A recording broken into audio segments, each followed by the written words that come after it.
he was facing such high danger chances more than anyone. And so when I look at this team, Igor Shesterkin is the best player in the Rangers. As Ranger fans, we're used to the goalie. We're used to the goalie being the best player. Yeah. But he really is. He was trying the best he could to will this team to the playoffs and just simply could not do it. Like, did Igor have his struggles during parts of the season? Yes, he did. Like it was not an amazing season by Igor, but like he is not to blame for this mess. And I am happy that he will be part of this team for a long time moving forward.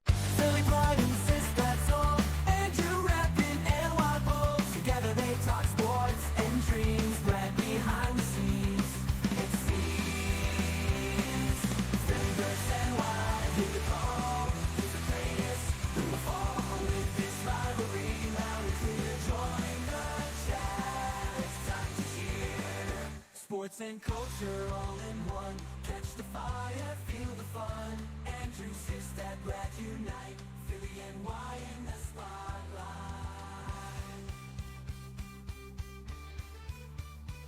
Hey everyone, welcome to episode 42. On this episode, we are mourning the New York Rangers season. Sad episode, but good news. Derek Faske of New York's #2 sports show joining me. Well, first off, Derek, thanks for joining. Really appreciate you coming on. Thanks for having me, Andrew. Yeah, this is, not the result we wanted, but, this will be a good session for us to kind of just debrief and kind of have a post-mortem. Yeah, we're going to get into it. It was a really frustrating season, really disappointing season. Given the expectations coming in, we'll probably agree that it's among the worst that we've experienced. But real quickly, we're going to later on in the episode, we're going to get into talking about your pod and what you do. But real quickly, I just want to preface this whole episode by saying, Derek, you do such an amazing job on Rangers coverage. Like, really. And we were just talking about it before we started recording. If there's a move for a fringe roster player, he's giving you a half-hour reaction episode about a player that 90% of you never heard of. So if you're really into the Rangers, you want Rangers content, he's the go-to, and there's a reason why we're having him on for this episode. So anyway, just wanted to say that. We'll get into more about your pod and what you do. I really want to find out about why it's called #2, not #1, all that stuff. Yeah, no, okay. I appreciate that, Andrew. No problem. Thanks for coming on. Okay. We're going to, just to set the mood, I think we already did, but really, we're mourning the Ranger season because this was supposed to be a Stanley Cup contender and they didn't even make the playoffs. We're going to talk about what went wrong. I'm going to have some questions for you, Derek, and I want to get your insight, your opinion on. You're so locked in, more locked in than I am, and I'm pretty locked in. We're going to talk about individual players, give their report cards, we're going to talk about going forward, how to fix this team. We'll talk about the next coach as Laviolette was fired. Just before we recorded this, we found out that general manager Drury received a multi-year extension. I'm not happy about it at all. I don't think he's done a good job. I want to get your insight on that. We'll talk about that. And then we have a couple subscriber questions, and then we'll wrap up talking about your podcast, promoting what you do. This is going to be good. All right, so let's get right into it. What's your general reaction for the season? Yeah, like you said, Andrew, definitely one of the most disappointing seasons that I can remember in a long time. Coming off of a President's Trophy season last year in the 2024 season and reaching the Eastern Conference Final, losing in 6 games to the Florida Panthers, who went on to win the Stanley Cup. And knowing that, obviously, I don't think any of us necessarily thought it was like some guarantee that they were going to make it back there, right? That's not easy to do. No. I did have my concerns that this could be similar to like what we saw in year 2 out of Gallant, the year that to me, there's a lot of parallels. While it's not completely the same, where Gallant's first year in 22, the Rangers make an unexpected Eastern Conference Final run, lose to the Lightning in 6 games. Then they follow up the next year with what was really, I think they actually put up a pretty good point total in the regular season. They lose in 7 games to the Devils in round 1. And what felt like it just wasn't the same for the year before. It wasn't horrible, but you left that season not feeling great. And then Gallant was subsequently fired. And I think us as Ranger fans agreed with that decision, but also understanding that like the core was that the players were kind of more of the issue. You then follow it up with Peter Laviolette being hired and year one being a smashing success, by and large, and a sad way to end losing to Florida, where, both times they lost in the conference final, they had leads in series. That's been kind of a theme for them when they've been knocked out, where they've kind of relinquished some opportunities to put teams away and they couldn't do it. And this year, like Tampa, exactly, with Tampa being up 2-0 against the Lightning, being up 2-0 against the Devils, 2-1 against the Panthers, and then just really this season, what should have really been at a bare minimum a playoff team, right? Even in a worst case scenario, they start out 12-4-1, and even within that, it was kind of shaky as far as like, they weren't playing that well, but still 12-4-1. I'm thinking, all right, like, who cares? Like, whatever. They may not win the division. They'll make the playoffs. And then they just go on like a 4-15 slide. You have the situation like going back to like the Jacob Trouba whole thing, where, it was clear they wanted to get rid of him. And I wish they had in the offseason. That kind of went into the regular season. He eventually gets traded. They kind of find their way back in the race because more due to ineptitude by the Eastern Conference, like where they kind of turn things around a little bit, like in January and I guess February. And then the last, whatever it was, 15, 20 games, not good enough, missed the playoffs. Massive disappointment all the way around. Laviolette's fired. There's been a bunch of trades as well. Like this core, I think, is very, very problematic as far as just their attitude and mentality, and some of these breakup day quotes were not all that encouraging. I really would like wholesale changes.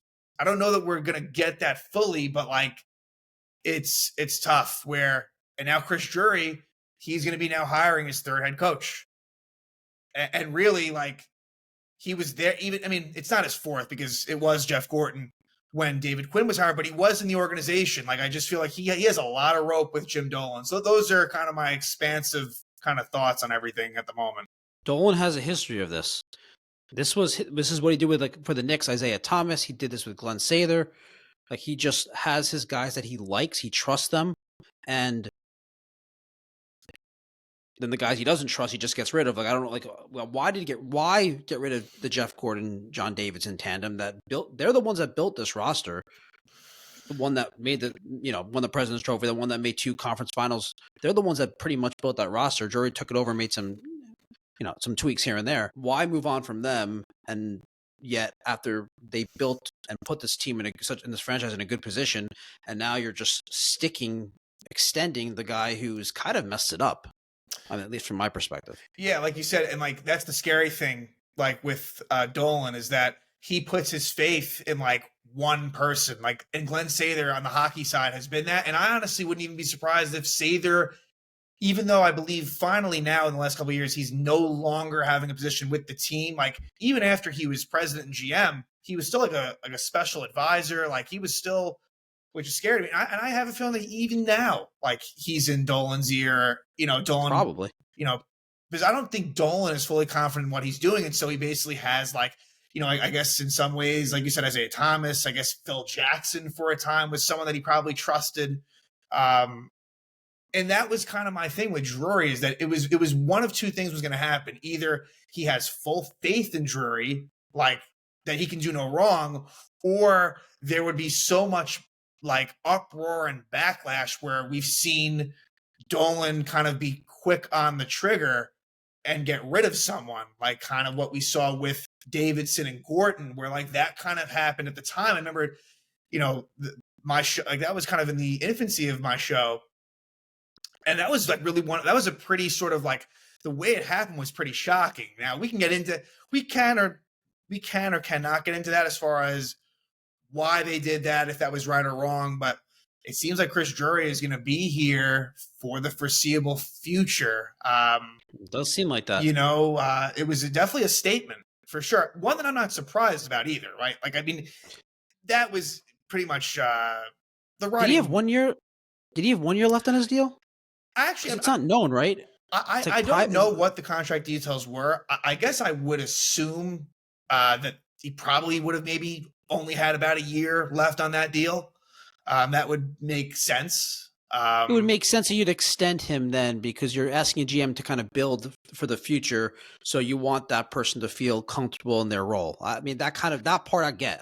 Right. That makes sense. Right. And so, like, on the one hand, this is big news. The other hand, like, it's just not unexpected for me, right? Like, I mean, No. like when Laviolette was let go and Drury, like, the way that this is all laid out, it was pretty apparent that Chris Drury was going to be the GM for this season, and therefore we've seen a lot in sports where you don't want to have that lame duck coach, that lame duck GM, and I'm to assume, like you're saying, that it probably was a situation where he probably was on his final year, and if you're going to bring him back anyway, may as well extend him. And so in some ways, because you go. You don't Andrew. want him doing. You don't want him making. You don't want him building the roster. The idea of like, oh, we have to win now, so making all these moves for this one season to save my job. That's a terrible situation. Exactly, and kind of like with the Giants, with Joe, with switching to football real quick with Joe Shane. That feels like that's a rough situation where it's like, do you do what's the best of the franchise as a whole, or like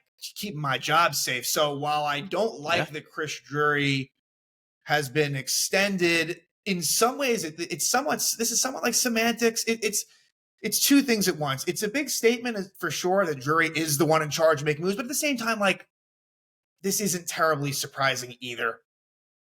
Honestly, this happens. So you saw Dolan's comment. I just read this in a little article I read about it. I believe it was pretty complimentary towards Drury in the statement. Yeah. Over his tenure, Chris has shown passion for the Rangers, relentless work ethic, and a tireless pursuit of excellence. While we were all disappointed in what transpired last season, I am confident in his ability to guide this organization to success. Yeah, I mean, okay. Yeah, and that's debatable, like highly debatable. Like you said, like, I don't trust he inherited a lot of he inherited most of this team. Yeah. And and a lot of the moves he's made has been questionable. Like, again, like I don't hate Drury, but I don't really like him either. Like, I don't know. I would have preferred, if it were up to me, I would have preferred that he be let go. That's just me. Am I necessarily like, you got to get rid of him, he's the worst thing ever? No, like, but I would have liked to have gone a different direction if I could. Yeah. It's funny. I had a question about Chris Drury when I put the episode breakdown together. Yeah. I sent this to you, and obviously I didn't know he was getting extended at the time. And the simple question was, does Chris Drury know what he's doing? And then we go to record, and he's extended. Yeah, does he actually know what he's doing? Like, do you actually believe he knows what he's doing? He's made some good moves, some bad moves, but like, you actually like think he knows how to build a roster, or does he like? Because he hasn't been a GM until now. He was an assistant GM with the Rangers. I don't know. Does he know what he's doing? It is fair to question that. It's almost like he's almost kind of run into some good situations where mistakes that were made, some by him, somewhat that were inherited, that he's been able to kind of get out of. And the ones that come to mind are actually one of the most controversial ones, but I did agree with both of them. Maybe the timing could be different with the waiving of Barclay Goodrow and the Sharks claiming him after, like, that was a big contract that Drury gave Goodrow in the first place. And then the Trouba one, that wasn't him. That was Gordon. Trading Trouba to the Ducks and like getting rid of that full contract. Like, those were good moves, even though it seems like it upset the team. Which that's I guess that's my biggest thing. This team needs to be so much more mentally strong than they are. It's a weak it's weird. There's certain times and years where they're actually very like the opposite, where they're actually, there's a lot of fortitude and a lot of resilience to this team. But then like at other times, it's the strangest thing that they can go from one year being like the comeback kings to just not having that in them at all. Like it's very odd, and it's too inconsistent for me to feel good about it moving forward. These guys get coaches fired. And so on the one hand, it's Drury and team building, but to me, it really falls more on the players if I had to say one side or the other.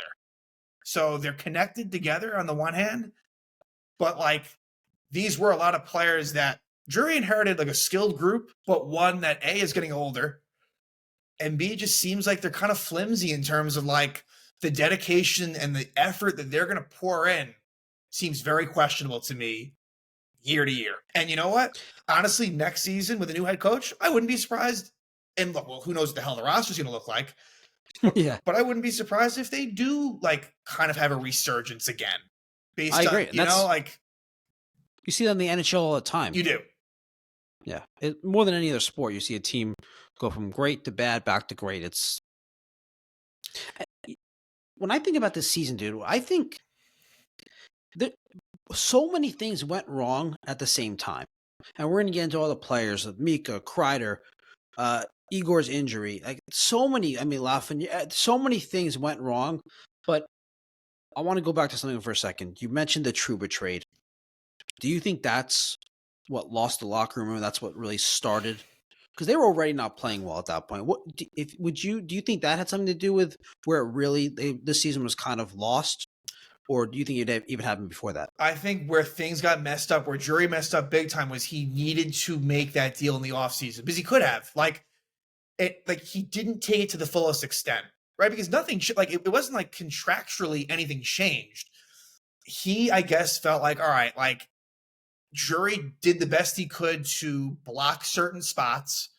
It was not a full Trouba did not have a full no move over the summer, from what I can recall. I think he did have some places that there's some teams, yeah. Right. Drury needed to do everything in his power, even if it upset the locker room, which it probably would have, to have gotten rid of him sooner. That's, I think, the biggest issue. To me, I wanted Trouba gone ASAP. Yeah, I agree. And I think the fact that it bled into the season kind of made it such a bigger thing. And look, the players got to be stronger than that. Like, they got to deal with that. But he is their leader, I guess. And I just think that's where he went wrong. Like, I think the trade we saw with Anaheim take place in December, I guess. Maybe I can't remember. Around that time. It's hard to remember. Right at that time. Yeah. That was one that I think would have been best served in the offseason. And it could have also allowed the Rangers to have some space, some extra space, and just roster maneuverability to get a defenseman as well. Like, I think it really messed up their plans heading into that July 1st free agent frenzy as well. Yeah, I agree. What's your take on, I know Laviolette's fired. So a couple things. One, first of all, do you believe this narrative that he lost the locker room? Was that a real thing, or was this he's just the scapegoat? What do you make of the firing? Is it just this is the herd mentality in the NHL? If your team underperforms to expectation, you fire the coach, especially with this core roster. The Rangers have been through this roster, 4 coaches now. It's ridiculous. But what's your take on Laviolette, the job he did this year, and whether or not he lost the locker room? I think it's a little bit of both, right? Like you said, like this is a thing in the NHL where, and especially with Laviolette, we saw with Gallant, where you have that initial bump, that initial success, and then it goes away. So I think that his message was kind of not being received, right? And wherever you want to blame that, right? Like Laviolette needed to do a better job of getting through to them. We know that this is a very tough group to deal with. It is. Like, they are kind of I don't know what the right word is, but when they are kind of on the outs and they're not feeling it, like, they're not going to do what they need to do to fight through those tough times. They face adversity, they're cooked. And Laviolette just couldn't get through to them. He's at blame here a little bit. You could argue he's a scapegoat, but I also feel like this was a change that needed to be made. And I know that's not your question, but like, they needed to make this change. Because you can go in that direction. That's fine. You had to, like, you just had to, because they stopped playing for him. Yeah, but haven't they stopped playing for other coaches? This is what we said about This Gallant. is what they do. Like, how many times are we going to keep saying this? Like, I mean, I know it's easy to change the coach. It's just much more difficult to change a core roster, especially one when you have some players that are very skilled. You don't necessarily just want to move on from highly skilled players. So it's a simpler thing to do, just to change the coach. But I think you mentioned in the beginning, it doesn't give you much confidence. The issues about the roster are still there. Yes. And look, in some ways, like, I do feel like it's tough. Like, I do like Peter Laviolette. Like, I think he's He's a good head coach. I think he'll get another opportunity. There's a lot of retreads in the league. I mean, him being one of them now, where they just cycle through, team by team by team. Yep. I mean, Something. It's not like this result isn't all that surprising given Laviolette's history, given the Rangers and what they've been recently. And you need to find, it's not easy to find, but you got to find a situation where there's a head coach that's going to be here for quite some time.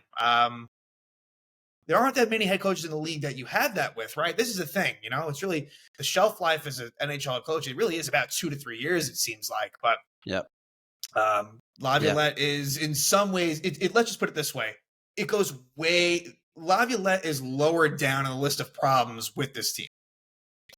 I agree. He's one of them, but there's many of them. Let's talk about what else went wrong. The power play. An elite power play for a couple of years, and all of a sudden, horrible? What crazy. I mean, and I think when we talk about Kreider and Mika, that's really probably what this comes down to. But is there structurally something that's different? I think you were on board with making some changes. Notice early on in the season, noticing this isn't working just because it worked last previous years. Let's make some changes. What are your thoughts on the power play? And that's where Laviolette went wrong. Like, if there's one thing, he was too complacent or stuck in Laviolette. He went with his guys. He went with the crew. Like, yes, there were sometimes he did make some. It's not as if he never made any changes. There were moments and parts of the season where he did make some tweaks, but there were young players chomping at the bit that really, not many, but some that probably deserved a chance. Let's see what they can do on the first unit. And I guess I'm thinking about Will Cooley more than anyone. Like, there aren't that many other examples, but hey, let's just change it up for the sake of just, the results were horrible. I mean, this went from hold people accountable kind of thing. Exactly. He was not holding veterans accountable as much as he could have. He did a little bit, but not as much as he could have. And it's amazing for them to have gone from like a top 5 power play unit basically annually, like the last few years. That was their bread and butter. No pun intended. But like, I just don't understand. Like, what did they finish? 27th or so? That's insane. So, I mean, that is truly insane. And if they were just even halfway decent, they could have found a way to make the play. I mean, they wouldn't have gone far, but I mean, it was funny. I noticed Edmonton's power play, who of course has McDavid and Draisaitl. It's a step up, but they were 12th. They weren't great, but they were still 12th. They were still respectable. Better half of the league. The Rangers were just completely non-existent to the point where they were giving up more. They were more of a threat. The Rangers were more of an offensive threat when they were on the penalty kill, and the Rangers were allowing other teams to score shorter goals when they were on the power play. It was totally insane. And yeah, like that's why a lot of this blame goes to the top players for just how awful that power play unit was. Let's talk about the top players. Let's talk about some of the key players. Let's start with the good. You would agree, Igor, his stats weren't great, but he played really well. When the Rangers somehow got back into it where they were 2 points out, going to with 7 games left, 8 games left, something like that. And that was all Igor, right? I mean, his overall stats aren't great, but Igor, would you consider, I know he got hurt, missed some games, but how would you consider a season? Because I thought this is actually ended up all being said, all things considered, actually a very good season for Igor. What did you think? Yeah, it's too bad because the stats, are probably some of the worst of his career. Just some of the basic stats, right? Like just the save percentage, the goals against average. Yeah, not advanced stats. Yes, right. Which is too bad. But if you the eye test was like Igor was still really, really strong. He was facing such high danger chances more than anyone. And so when I look at this team, just forgetting about contracts, forgetting about anything too abstract, like Igor is someone that you have to feel like he is your best player. Igor Shesterkin is the best player in the Rangers. We're, as Ranger fans, we're used to the goalie. We're used to the goalie being the best player. But he really is. And I think that I do feel bad for him. He was trying the best he could to will this team to the playoffs and just simply could not do it. Now, did Igor have his struggles during parts of the season? Yes, he did. Like it was not an amazing season by Igor, but he is not to blame for this mess. And I am happy that he will be part of this team for a long time moving forward. And we've seen what he's done in the playoffs as well. Yeah, no, I agree with that. Okay. Adam Fox. What's your take on Adam Fox? Look, Adam Fox, it wasn't. This is someone that we've been used to kind of being in that Norris conversation. And look, there's a lot of other amazing defensemen in this league. Kale McCarrs of the world, Quinn Hughes, Zach Werenski, and that's just to name a few. So for Fox, this was a down year for him. He's not bad. Like, obviously, he is still in a very much upper echelon defenseman, but there were struggles. I felt like he was out of position quite a bit. You need to find Adam Fox a legitimate, solid defensive partner. That's been lacking, right? He was with Lindgren for a while, and that was successful for a time, but then it wasn't. And so with Fox, that's an important thing. They really need to find that linchpin, which is not going to be easy, like left defensive partner for Adam Fox. Defensive defenseman. Yes. Yeah. You know, and so Fox can do his thing more, you know, because there's still a lot of offensive creativity, but I want Adam Fox to get his game back to what we've seen in years past. And I'm hoping for him more than anyone, this longer offseason can do him well. I think he needs a rest. I feel like his body's been beat up, and, want to see him kind of revert back to really elite form next season. I'm with you on that. I do think he's the type of player that needs that stay-at-home, reliable defensive defenseman. So, like you said, he can do his thing because his vision on the ice is really incredible. I mean, he had stretches, but it wasn't. Last few years, it was seemingly game after game where he was making a couple of just amazing passes, a couple amazing plays, and I think that had probably a lot to do with the power play not being as successful because everybody thinks about Kreider's all those deflection goals, and they think about Panarin, but a lot of it was just Adam Fox as the quarterback on that power play, and he was not as effective this season.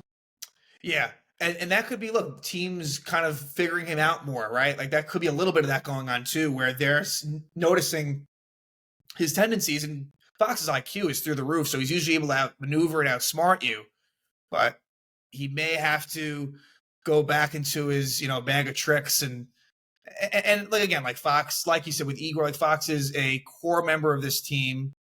And I just think it wasn't a great year by his standards this season. Correct. Yeah. Okay. All right. Let's get into the real negatives though. Are you ready? Yeah. Chris Kreider. Oh God. That was a hard thing to watch. It's too bad because it would have been great. And the truth is we don't know the end result here, but I'm going under an assumption that it's unlikely that he'll be back next year. He's got 2 years left on his deal. Crazy things have happened. He could return, but it's sad. Like, would have been nice for him to somehow spend his whole career as a Ranger, but he just didn't allow that to happen this year. And I know he's a laundry list of issues with a bad back to start and vertigo, and he hurt his hand at one point, but it just felt like he was kind of checked out. Like, I wasn't seeing any real effort. I was not when he was on the ice, I was not feeling good. No. Even strength, just nothing. The thing is, like, penalty kill, he would turn on he would pick and choose. He could turn on the Jets when he wanted to. That's why I felt like it was more disappointing. It's like, you can do this when you want to. But Kreider, wow. Yeah, I mean, he is up there for just close to unplayable at times, honestly. Oh, yeah. And so I think Chris Kreider's days as a Ranger are basically close to numbered. And yeah, I like to think that you can still get a decent return for him, but that's taking it further down the line. But yeah, Kreider was just so bad. Very, very disappointing. The last game of the season, I didn't watch it all. I didn't watch it. Didn't turn on for a second, but I was getting the goal notifications. I think he scored 2 goals that game. I think it was a goal and an assist. Perhaps. I saw the notification. I was annoyed by it. Right. I was like, yeah, okay, Kreider. And look, I think you agree with me. Most Ranger fans agree. We love Kreider. I mean, it's been so fun watching him play. He spent his entire career with the Rangers. He came up during a playoff run as a 20-year-old rookie. We really appreciate the player he's been, and the work he put in to get so good in front of the net, so good at deflections.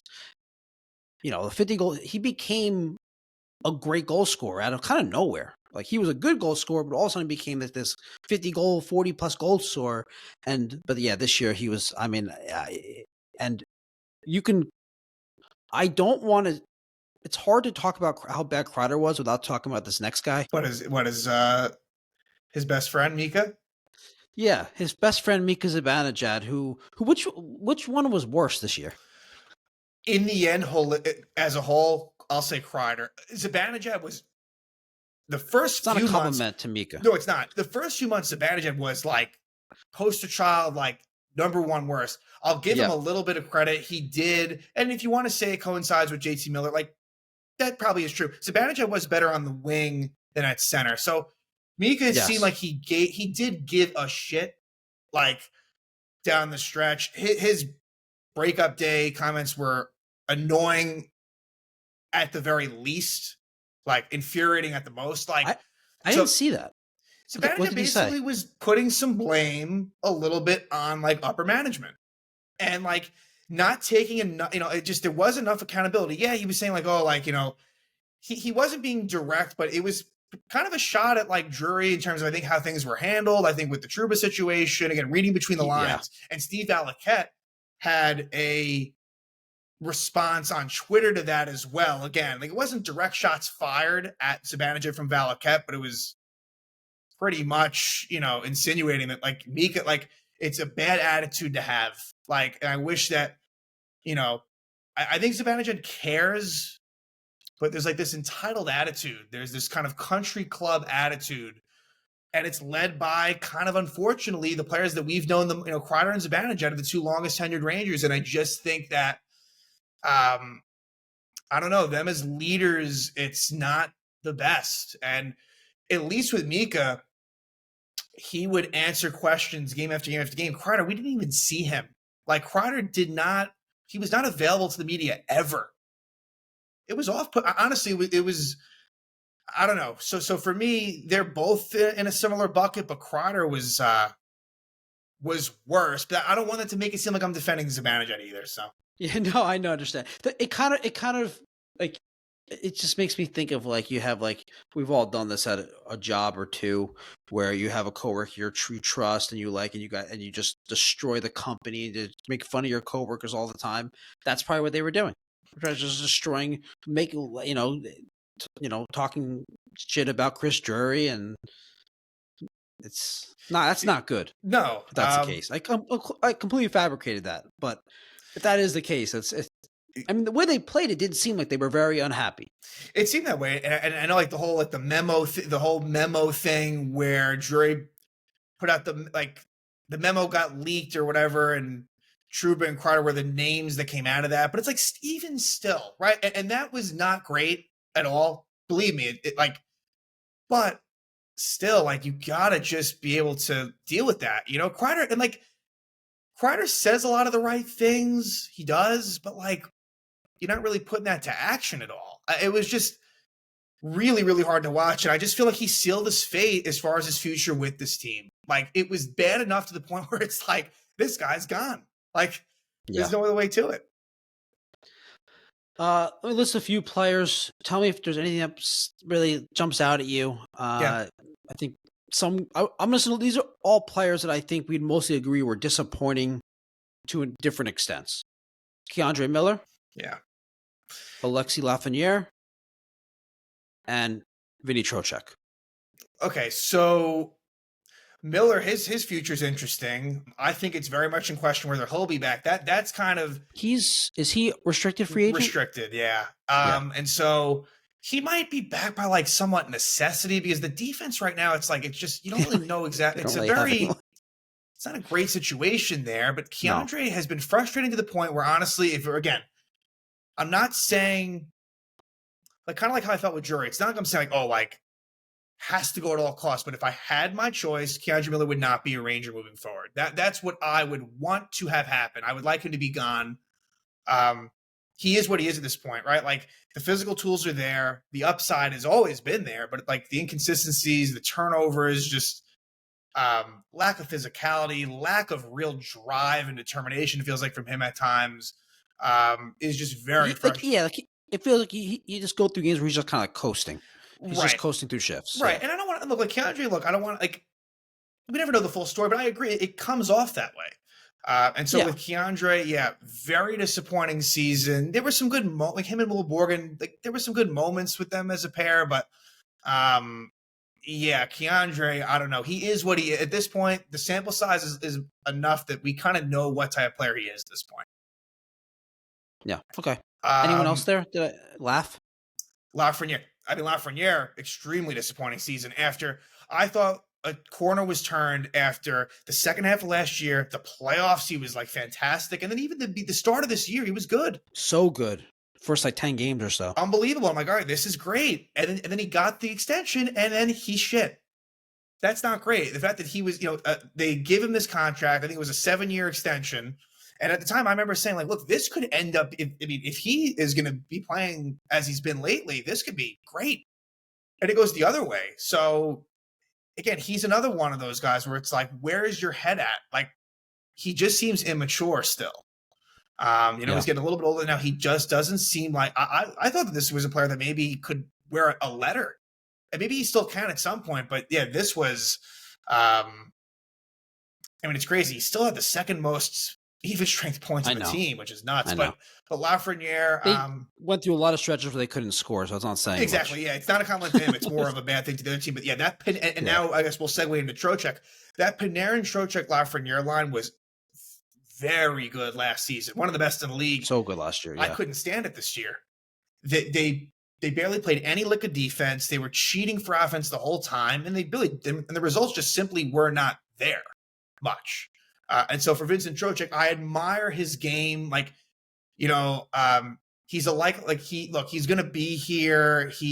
I think he's become kind of one of the more fan favorites at this point, even though he's, I guess, what is it now? He's been here for 3 seasons. But it wasn't as good as last year for Trocheck. The numbers ended up being decent, but just in watching him, Trocheck wasn't, I feel like there was a lot of missed defensive assignments. Yeah. Last year was a career year for him. Yes. So I think that's kind of how the hope was, okay, he does this again, or he even takes the next step, and he went back a couple steps. And look, that year could be more of the outlier, right? Like Trocheck. Yeah, very well. He's not high on the list of problems, but I do think he kind of flies. I'm glad you brought him up, because I think he does fly a little under the radar as someone who was someone that wasn't great this season. Yeah, I agree. I was going to go now to fixing the Rangers. Yeah. Going forward, but there's one player we didn't talk about. I was just going to pass over him, but he's kind of a big player, Panarin. Do you have thoughts to share about him? Okay. I thought he was just fine.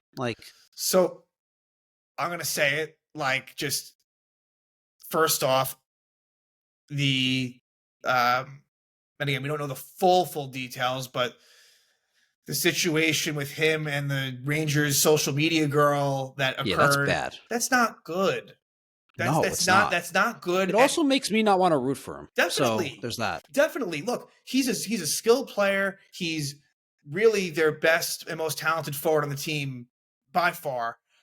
He's been a really good Ranger. Look, I've had problems with what he's done. His playoffs have been not good for me. But that is hard. And they keep on saying the company line, it's been resolved. It's been resolved. So it seems like they're going to sweep this under the rug. But let's not forget that. That is the first thing that comes to mind for me now, as far as that goes. That is bad, to the point where it's hey, I kind of felt like he's a tough one, because he has 1 year left on his deal. Panarin really, if the power play was even halfway decent, he would have probably ended up with 100 points. He ended up with 89. He really did still end up offensively. He's an elite offensive player. He's still an elite offensive player. He's someone that if the Rangers did lose him, it would be kind of scary to think what they would be. You do kind of need him, definitely. If you have playoff aspirations, you need Panarin on your team. So on that side of things, it's I do understand the appeal to extending him, but they need to have a conversation this offseason. He has a no movement clause right now. If they can't come to some sort of agreement, he could be on the. Look, if they struggle to start the season, he could be on the outs by the deadline, easily. Could you? Yeah, no, I think all these players, forget about Panarin for a second, having down seasons at the same time, to me, my conclusion is it was the culture, whether it's because of the coach, whether because it's because of the way Chris Drury handled the Trouba situation, even the Barkley Goodrow situation. Whatever it may be, maybe a combination of these things, I think the issue is the culture. And is extending a guy who just had like a sexual assault or whatever it was case with a MSG employee, right? MSG employee, right? Yeah. So, like, should you be extending that? Isn't that bad for the culture? I don't know. I agree with you, but they don't always operate that way. And it seems like they are just trying to have this go away as quickly and as swiftly as possible. And it kind of does seem like it's working a little bit. It's very unfortunate. Well, that's what makes me feel worse about it. That's what makes me feel worse about it. That it's kind of working, and that's how they're going about it. Yeah, like I don't know that it's really gonna be a thing. Like I mean, look, I think a lot of us, it will be in our minds a bit, but like it doesn't make you feel great, right? Like, from a human side. No, I had to at least acknowledge that point. Trying to push that to the side, which isn't easy.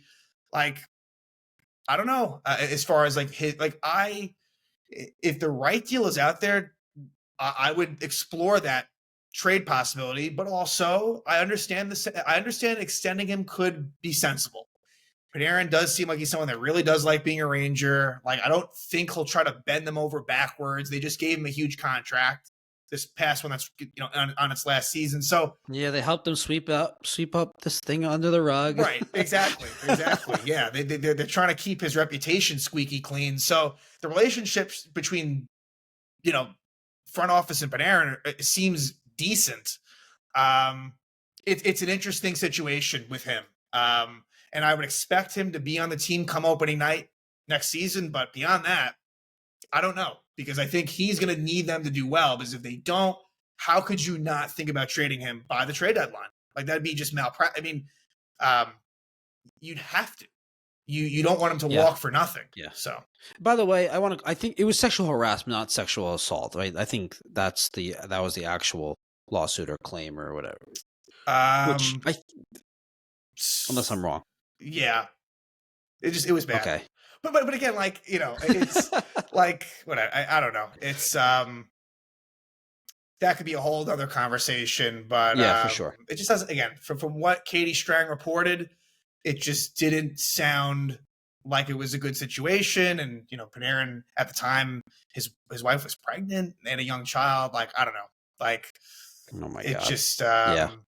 But again, that's the culture. I mean, this team, it's just, the top players just run the show. They do as they please, and there's no accountability, and that's just kind of what it is. Okay, so regarding that, who do you have any in your mind? Any Laviolette replacements? It's gonna be interesting to see what direction they go in. I wouldn't mind them going for like a younger coach. Now I know it didn't really work out with Quinn, like a newer, like not a retread. I know with Quinn it didn't work out, but that was also a different time. They were like in a kind of a rebuild. Like when he started, they were in a rebuild. Like it seems like they're still trying to win. It seems as currently constituted, but David Carl's the hot name out there. Like the University of Denver head coach. He'll have a lot of suitors. Rangers may want him. He may not want them. Mike Sullivan's always like a name that like it seems like Chris Drury's in love with, but like he'll probably stay with Pittsburgh. And to be honest, like, I don't know. I'm not sure how I feel. I mean, Sullivan was the assistant coach of the Rangers under Tortorella, who's another name that, Oh my God, you can't do that. I don't think it'll be Torts, but I don't. I think Dolan is a big Tortorella fan, so I don't think we can. I love Torts, but not for this team. Oh my God, exactly. No. Me too. There's a part of me that wouldn't mind whipping them in. Like I think, like I want these guys to get whipped into shape, so I don't mind it that way. But I know that it would be. They're not going to respond. They're not going to respond to him. No. Panarin, would not. No way. Although Panarin, it's funny you say that. Panarin and Tortorella, like in Columbus, kind of did mesh pretty well. Oh, that's right. I forgot about that. They actually did. So, but like, yeah, that's right. I think it's unlikely that does happen. But yeah, it's like there's some interesting. Like Jay Leach is like kind of an up and comer who I believe is an assistant coach of the Boston Bruins. Jeff Halpern, I don't know if Tampa Bay will let him loose. He's an assistant coach under John Cooper. Like, there's some interesting names out there. Rick Tocchet, I don't know. That kind of, for me, falls under that somewhat retread category. But no, he was kind of in the running in one of the last coaching searches. So I don't know. We'll see. I think it's going to take. I think they're going to take some time with this one. Okay. But we both agree that no matter who they hire, it's not going to ease our concerns about the roster. Not really. Yeah, exactly. I think the roster is the bigger concern. Yeah. Any chance they trade Mika? Anyone who would take his contract, attach picks to it, prospects to it? What do you think? What it all comes down to with him is the no movement clause. He That's has right. full control. So if He probably wants to leave. What? He probably wants to leave, no? I don't know that he does. I mean, unless, look, maybe if here's the thing. Maybe if they trade his boy Kreider, maybe he'd be more willing to go. But, he has a young family. I think he really enjoys being in New York as well. So I think that, to me, like, again, if you give me a prediction as far as where Mika will be, I think he's going to be with the Rangers at the start of next season. I agree with that. And a lot of it is because he kind of has the control over the situation. But the no movement clause typically is used by players not to control, like, I'm not leaving anywhere. It's usually to control where they go, right? Well, no, that's more with no trade. That's like with partial no trades. That's what true. Well, no, because even if it's a no movement, and he basically has the option to reject any sort of trade. Yeah, right. Yeah, he has full. But so the Rangers want to trade him, and he tells them, "Okay, I'll go only to this place." Now they can only make a trade with that team because otherwise he'll just say no.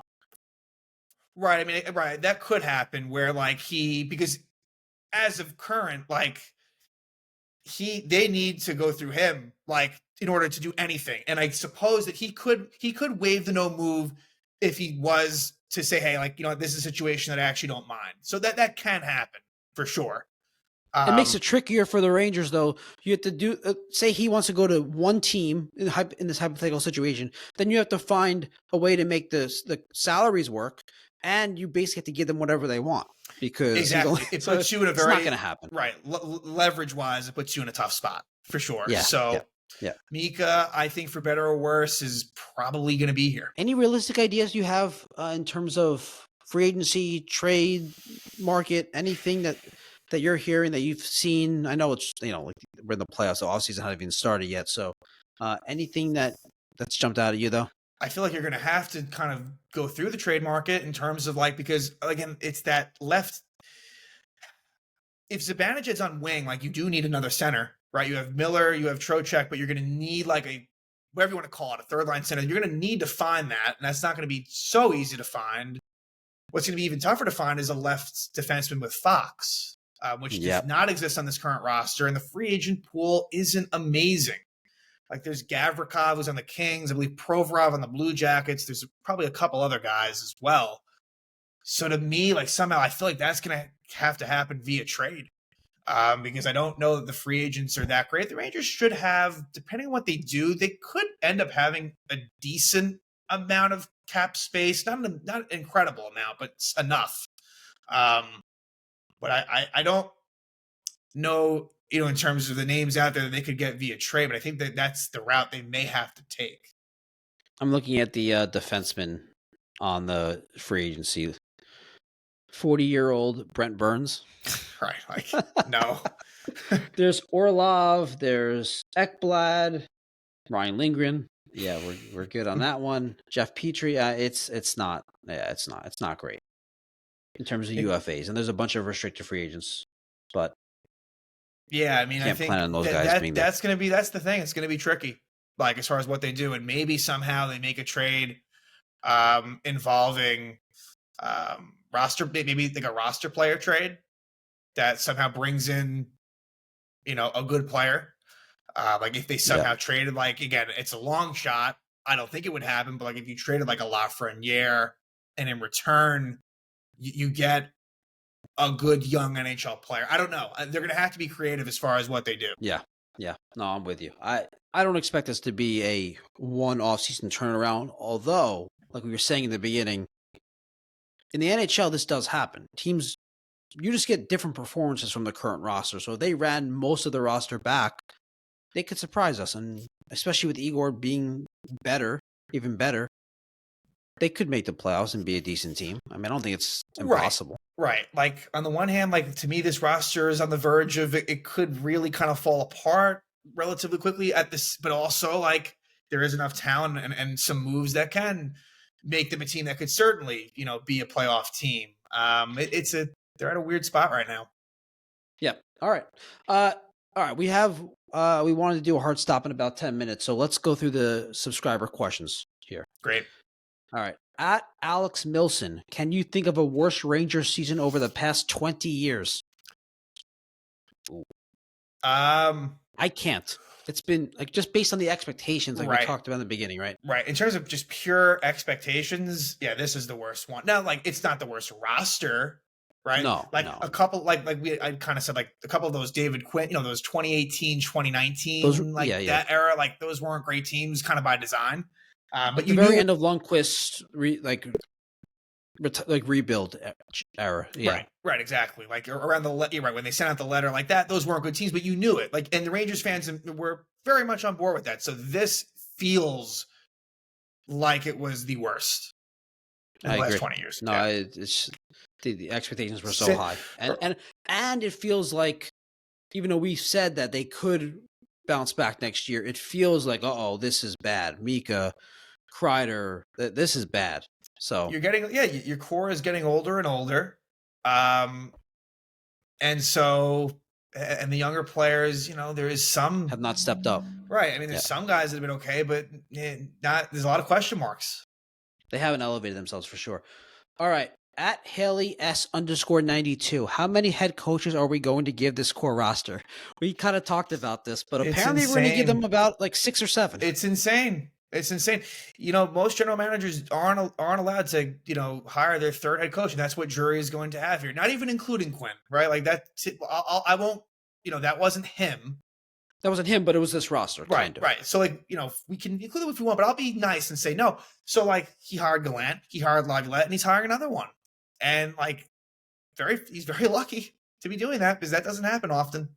So yeah, I guess what is it? 2027, coach number 4 coming in. Yeah, seriously. At this rate. The concept of this question though, you gotta, and we've been saying this, me and you, we blame the players. Like we're not saying don't change the coach, change the coach, bring in a new coach, but it's really the play. It's on you. Like it's on the players. 100%. All right. So I want to take a few minutes here to allow you to promote your podcast. And I want to talk. So New York's number 2 sports show. Let's start off with this. Yeah. Why is it called number 2? So it's a couple of reasons. The main one being that my favorate players were Derek Jeter and Brian Leach. Okay, I like that. And Michael Strand, 92. I mean, that one's kind of a nothing burger, I guess. But it's a little bit of a stretch. And then it was also, I don't know, kind of just a little self-deprecating as well. Like number 2, I don't know. I get it. It's funny. I like it. It's kind of where it derived. No, I like it. I was just curious why you got the number 2. No, that's a fair question. Those are good reasons. Yes, it makes sense. Once I give those initial reasons, it makes sense. And in the logo, it's Jeter, Leach, and Strahan. It's right? Jeter, Leach, and Strahan. Yeah. Yep. So everyone I got lucky with that. Those are some good. Those are some good ones. Those are some awesome. New York's number 2 sports show. Okay, you have to check it out. Derek does in season, off season, amazing Rangers coverage. The best Rangers content I've seen out there. I'm not just saying that. I really mean it. You do a great job. Also, you break down Yankees every 3-game or 4-game series. You break down. Yeah. Do you do a bunch of Yankees transactions, things like that? Yep. Same process. Yep. Same, and, with big trades and news and, we'll break down those. Yep. Everything. And the same for the Giants, every game. Same for the Giants. It's been a bit of a struggle for them. And obviously you only have, the season structure is much different, but yes, the Giants, it's kind of the same system. And, the Rangers has really been, I think with it now having been, more than a few years, the Rangers community's really been, pretty awesome. Whatever the reasons are, I guess it doesn't matter, but, try to go year round with all the teams. How do you have time? You have a lot of content out there. Yeah, no, it's definitely, not easy. And, sometimes there's some late nights that are involved in getting some of these episodes out, but, try to give the people what they want. Yeah, it seems like you enjoy it. So Yeah, I mean, especially, more so when the teams are doing well, but as a fan, you got to just ride out the good times and the bad times. For sure. You go through the bad, and then the good, it feels even better. Exactly. So you're on YouTube, and where else? YouTube is the main source right Okay. now. So the link will be in the link will be in the description for all of you. Yep. Yeah. But what are you saying? I'm sorry, before I cut you off. I'm saying YouTube has become our primary source of content. We used to, be on Spotify and App and all those places, but we've kind of honed in on YouTube. Yeah, I do. We do the same. We're on Spotify too, and Reels and stuff are on Instagram. But YouTube is where we gain our most traction. You as well. You're saying. I feel like it's the most gratifying. I don't know. Just once you get over that hump, that initial being in front of the camera, it just, I don't know. I feel like it. If you can, it adds so much more context, and I think when you can see how someone is reacting and what they're saying, it's kind of, I don't know. I think it's a better representation of what I have to say. Yeah, no, I agree with that for sure. So I've watched a bunch of your stuff. Just tell everyone the nature of your episodes, the nature of your videos, the nature of your recaps, in terms of, what are you breaking down? You're breaking down specific plays, coaching, managing decisions. You're breaking down. Are you doing is there humor? Is it more just a serious? Here's what happened. Here's my opinion. Kind of give everyone a little bit more. I think it's for just for a diehard fan, honestly, such as myself, where let's just say it's a Ranger game. A lot of it's been a lot of recap episodes. That is the main, a heavy percentage of the episodes are that, right? So after a Ranger game, I'll give my thoughts on the game, and I'll, kind of give my initial, just off the top of my head, just thoughts. And then I'll kind of go through kind of period by period, the goals, just the penalties, the different things that happen, and then just kind of give my thoughts as to that. Right. So it's really just all from what I'm observing and seeing from the game. And, those are usually anywhere from 15 to 20 minutes, maybe a little bit more than that. Some of those recap episodes. And then, of course, when there's big news, trades, signings, firings, hirings, definitely want to, speak my mind on that as well. Yeah, no, they're really good. Everyone really, New York's number 2 sports show. Check it out. Number 2, not number 1. Number 2, not number 1. All right. Some final thoughts. If you have one word, because everyone loves one word to describe the Rangers season. One word. What is it? Disaster. Okay. I was going to say disappointing, but disaster's better. It's more accurate. I mean, just based on where they were last year to now, and again, there's many words, but that was the one that came to my mind. Yeah. Okay. Yeah. You only had one word. You limited me. All right. One message to give to really upset, heartbroken Rangers fans. It's hard. It's hard right now, right? I want to give some. Oh yeah, everything's gonna get better. That's why we're mourning the Rangers season, right? I mean, look, the Rangers have been here before, for better or worse, where they've kind of climbed out of some not so favorable situations. I think this is gonna be a very key offseason, right? I think that Drury has full autonomy to kind of do as he pleases, and I'm not sure if that's a good thing, but I want to see major movement with this roster. And they've already done that a little bit. It's kind of a roster in transition right now. It's not that they've done nothing, but it's still a lot of those same players are there. And I want to see a different looking team next year. I want to see a more hardworking team, a team that's truly a tough team to play against, right? The skill is so important. You need the skill, but they don't have the will. And so I want this to become a team that, isn't kind of going through the motions, and it's kind of predictable that they're just at the drop of a hat. If things get difficult, they're going to give up. You need to change. Like you said, the culture needs to be different. And so I hope that happens. I don't know that it will, honestly, but I sure as hell hope that it does, because You do have some really good players in this team, and you don't want to waste those windows, right? Igor Shesterkin, Adam Fox, just name a few. Like, these are really very good players at their respective positions, and it'd be a shame for this team to not get over that hump and to make it past the Eastern Conference Final. You're hoping that they have the ability to do that.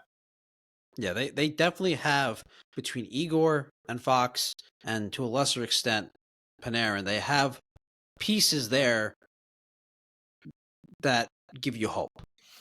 Right. And JT Miller is someone we didn't really discuss much. Like that was a really interesting decision. Like the fact that was a big move. And I didn't really agree with it philosophically, in terms of you're now you're bringing a player in that's kind of also on the older end and has a lot more years left on his contract. And I like his style of play, but like that could prove to have not been a wise move.